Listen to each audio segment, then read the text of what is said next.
Hi, Corey Schumann again, Gold Rush Expeditions. We're out here in Arizona, kind of close to the border. The mine we're at today is called the Snyder Mine. What you're kind of looking at, what I'm standing on right here, there used to be a shaft here of some sort. Who knows exactly what it looks like? I don't know, because it's kind of filled in right now.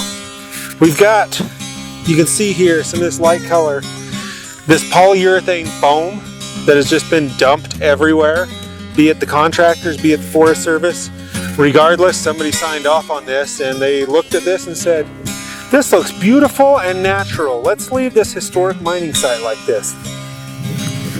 This pipe right here ran into the mine somewhere. We've got another mine off to the side here, but I just want to showcase, you know, kind of this is what we are paying for and this is what we should not be paying for. This is your history out here. Someone will buy this mine. Someone will make money off it, but they will also have they will have missed out on some of the history that has been destroyed by this bulldozing, backfilling, kicking over trees, ripping trees out. You can see some of this, but these trees have just been torn completely out. They were alive, hasn't been too long ago. So tearing live trees out and closing roads on you. Awesome. We're just taking a look at this little mill. This may have been kind of a separation piece, but you can see they've crushed up a lot here. That's what you can see in here. There's not a lot of wood left in it.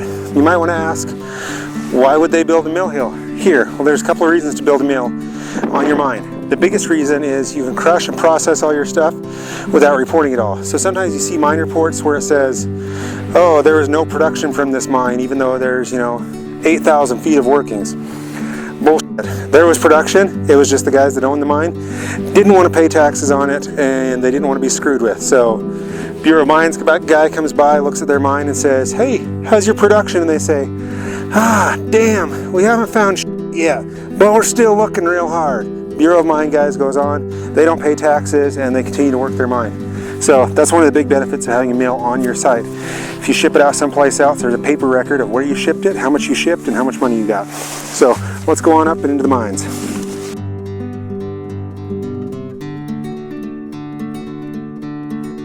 What you've got here is a nice big grate system. If you had your own mine and you wanted to build this on your own mine, you're probably looking 3, 4, or 5 grand. What's good about this, the Forest Service has built it for you. It still provides clean, culverted access, and we have a gate with a lock. So, a claimant can file his notice of intent, get the key to the lock from the Forest Service. They cannot keep you out of this. This is your right to prospect. And then go in and check out the mine, see where your minerals are at, and work the mine.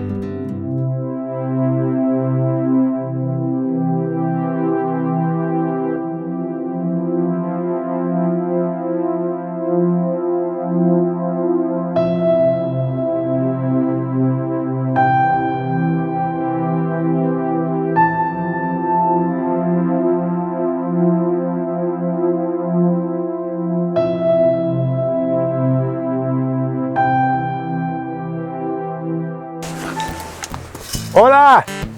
Hola! When we're here this close to the border, we're probably, I don't know, 30 miles or so off the border. It's always a good idea just to make sure nobody's in there. You don't want to disturb or scare anybody. If there are illegals or something in here, they're probably as scared for you coming in as you are of running into them. But it's just a good idea so you don't scare them and have something bad happen. If you do run into illegals, your best bet is just to walk away. Leave it alone and come back or tell Border Patrol. But when it's rainy like this, yeah, the driest place for anybody is going to be inside a mine or a cave. So, good place to go. So, we're just inside the entrance here. I'm shining my light here on the ceiling. This is conglomerate rock. This is, I almost usually like to call it dirt rock. It's not the hardest rock. So conglomerate is usually on the outside, and then as you get farther in, you'll hit hard rock, which is, your solid, stable bedrock where things are at.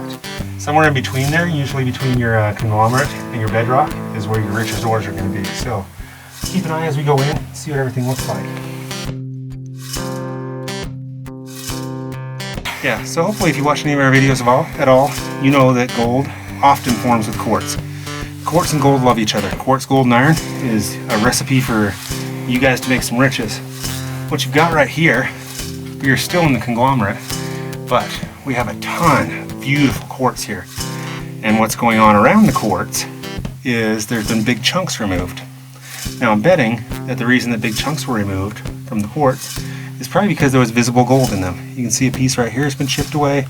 It's been chipped all through here. This isn't random cave formation. It's not crazy cave stuff. What it is quartz that is going to bear gold for you. You can see the dark colors in it. You can see where it's been picked away at. So this, if you buy this mine, this is the Snyder Mine. Start right here. Get this quartz, start breaking it out, start crushing it up, because this is going to give you some good gold. This is technically would be a winze. What you've got here is they've gone down. Now you've got a timbered floor here. Now in this case, as we've talked before, your timber work, you're going to have the big beams on the side, usually one down the center, and then some big planks. But you've got time. These could be rotted out. You always want to check. You want to see what they look like, see if there's anything going on. I mean, throw a rock. Make sure when you're testing with a foot that you're testing on the back side. Meaning that you're leaning on the back while you're pushing here. Now, there's some beautiful things going on here. This is awesome. This will keep people from falling down the shaft, which is super cool. We've got a shaft over here that is, f***ing A. So I'm going to put us at 1, 2, 3, 4, 5, 6, 7, 8, 9, 10, 11. So there's 12 levels that I can count down there. Each of those levels is usually about 12 feet. This is some good old school, don't fall down the shaft stuff. This is also some old school, shore it up as cheaply as possible. What do we got outside? We got wood. Well, chop it up, fill it in. That works great. Beautiful, beautiful compartment here. Sometimes you'll hear Jessica talk, or Corey, that's me, talk about a double compartment shaft, and you'll be like, what is this double compartment shaft? This is a double compartment shaft. This right here is where your ore is coming up and down. So you can see that. There's no ladders, there's no anything.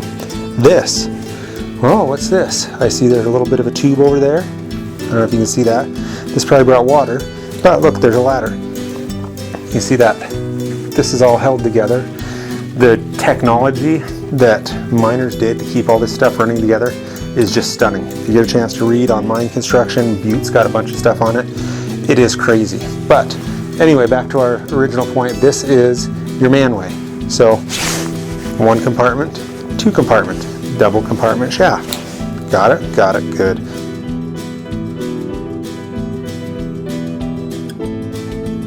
So again, like we were talking, this is the ore that is here is phenomenal for you small miner guys. You guys that do placer stuff, what your placer is this stuff once it's been broken down into water. There's really no need to get it out of the stream bed in tiny little fragments when you can come into someplace like this, take this whole piece out, crush that up, pan it, run it through your sluice. Your sluice will still get that gold out, but you're going to get more gold than everything else that's in the stream bed. Also, when you look at bigger companies that are doing your Kennecott, your Barrick, they're not taking a high grade bit. So, when you hear them talk about a ½ ounce a ton, and that's great, and we talk about, 2, 4, 5, 6, 7, 8, 10 ounces to the ton, all we're taking is this. So if you take 1 ton of this super high grade ore and process that out, are you going to get more than a ½ ounce per ton? Yeah. Barrick is taking this and all this and saying we're doing enough volume that we can crush all that and still make money out of it. So these are, this is for the small miner. The small miner can make a lot of money doing this type of mining.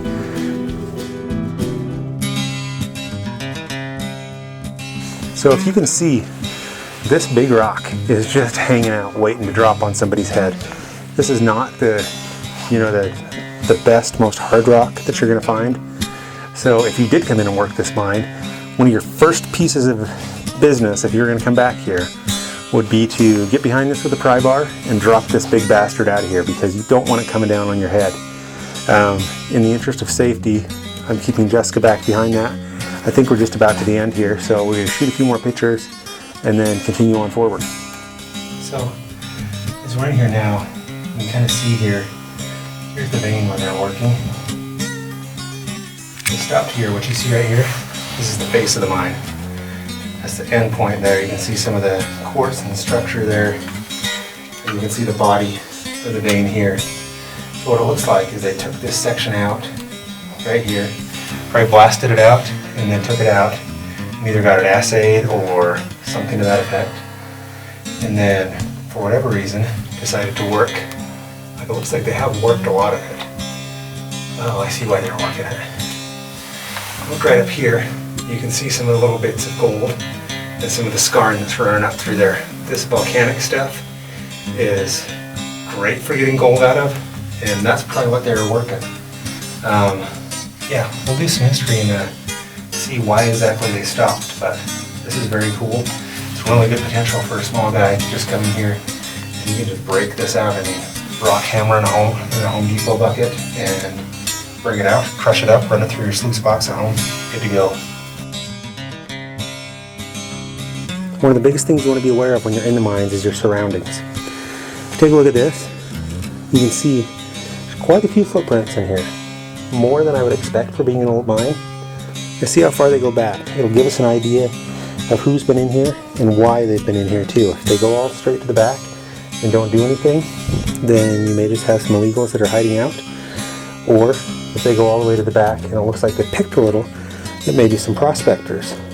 Worst case scenario, it may go all the way to the back and there'll be some dumbass that's left a business card there because he explored the dangerous mine. So the mine explorers are not going to be helping anything out because they're coming in here without an intent to mine. They don't know what they're looking for. They're looking for an adrenaline rush. And a mine is not a place to come in and get an adrenaline rush. It's a place to come in and get mining, get minerals, get mines out. So we're going to work back and see what we can see in here. This looks like a great one.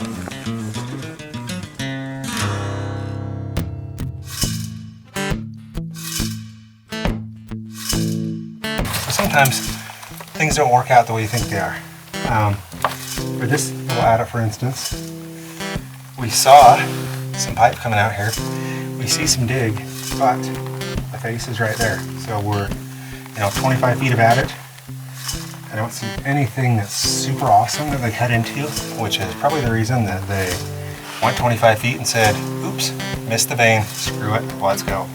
So we're going to follow what the miners did and say, oops, they missed the vein, screw it, let's go.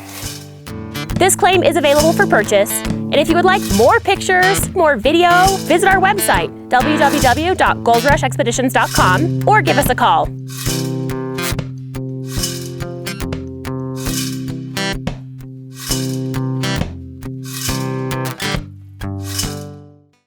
Here's what it is.